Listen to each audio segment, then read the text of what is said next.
73 les copains. Alors, petite vidéo suite à la mise à jour firmware 1.9 avec le base en 1.8.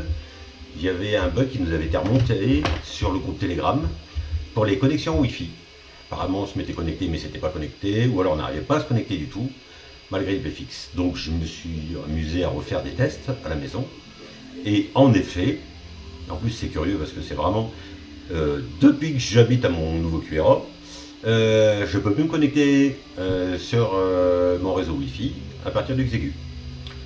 Donc j'ai pris mon téléphone et je l'ai configuré en point d'accès. J'ai pas réussi. Après je l'ai configuré en point d'accès en 2.4. Je vous ferai voir sur les captures d'écran. Là j'ai réussi à me connecter et en plus je suis apparu sur le Xegu. Alors que quand je me mettais en Wi-Fi 5G, je n'apparaissais pas. J'ai donc regardé mon propre réseau Wi-Fi chez moi. En fait, vous savez, les réseaux modernes actuellement, il y a les 2.4G et les 5G qui sont sous le même SSID, c'est-à-dire le même nom de Wi-Fi. Si vous séparez les deux, par exemple, moi j'ai une Freebox, j'ai séparé les deux Wi-Fi pour les nommer différemment. Et si je me connecte sur le 2.4 GHz, ça fonctionne. Si je me connecte sur le 5 GHz, ça ne fonctionne pas. En fait, il apparaît même pas. Et j'ai découvert en fait ce petit bug parce que de temps en temps sur l'écran du Xegu apparaissait deux fois mon Wi-Fi sous le même nom. Je vous ferai voir tout ça avec les captures d'écran que j'ai fait. Donc là, je vais vous faire un petit tuto pour voir comment on va le faire, comment on va modifier tout ça, de manière à pouvoir se reconnecter à nouveau, pour pouvoir par exemple remettre le Full TX, refaire du SSH pour aller modifier les fichiers. Là, je vais refranciser encore l'interface parce que le problème qu'il y a, c'est qu'à chaque fois qu'il y a une mise à jour, ça m'écrase les anciens fichiers et ils ne sont pas compatibles avec nos nouveaux. Donc, je vais refranciser toute l'interface. Bon, maintenant, je commence à savoir faire Hashi. Et par exemple aussi pour tout simplement lancer le WF Server si vous voulez prendre la main de votre Xegu à distance.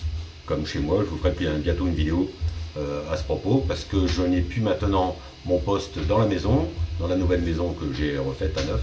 Je voulais pas repercer le toit ni repercer les murs, donc j'ai laissé dans une autre pièce mon Xegu qui est à l'extérieur, une pièce dans mon jardin, et je le commande grâce à WF Server. Voilà, enfin je vais vous expliquer tout ça maintenant. On va passer sur écran comme d'habitude. Allez, à tout de suite. Donc voilà, là j'ai bien mis mon téléphone suite aux captures d'écran que je vous ai fait voir avant en 2,4 GHz et non pas en 5 GHz pour le Wi-Fi, et là il apparaît bien. Ici, si on le met en 5, curieusement, le partage de connexion de mon téléphone ne fonctionne pas. Donc là, en plus, j'ai mis le DHCP, le mot de passe 1, 2, 3, 4, 5, 6, 7, 8, bon ça on s'en fout, mettez ce que vous voudrez. Connexion. Et là, pouf, connecté directement. Impeccable. Donc maintenant, je vais filmer l'écran pour voir si j'arrive à faire un petit SSH rapidos. Pour être sûr du coup, mais je pense que tout est bon. Donc maintenant, avec la nouvelle mise à jour, on pourra se mettre en DHCP, plus besoin de mettre une IP statique. À partir de maintenant, on va pouvoir regarder sur son ordinateur le Wi-Fi de votre téléphone. Donc pour ma part, je l'avais nommé en menu. Donc on va ici dans les paramètres Wi-Fi, tac, menu, on se connecte. Bon, moi j'étais connecté. Une fois qu'on est connecté, on lance un scanner d'adresse IP, je vous donnerai l'adresse du petit logiciel, il est gratuit, super bien. Vous lancez, analysez. Là, on voit mon ordinateur, là, la passerelle, par défaut. Et ici, on voit un 192, 168, 73, 156. Donc lui, c'est mon Xegu. De là, on va lancer donc CMD, c'est-à-dire une interface, je vais vous mettre au milieu, le shell. Donc pour le lancer, vous tapez tout simplement sur la touche étoile de votre excusez-moi, la touche Windows dans votre clavier, vous tapez CMD Charlie Michael Delta. De là, on va aller voir si l'adresse qu'on a mis répond. Donc ça, c'est une petite commande, ça s'appelle un ping.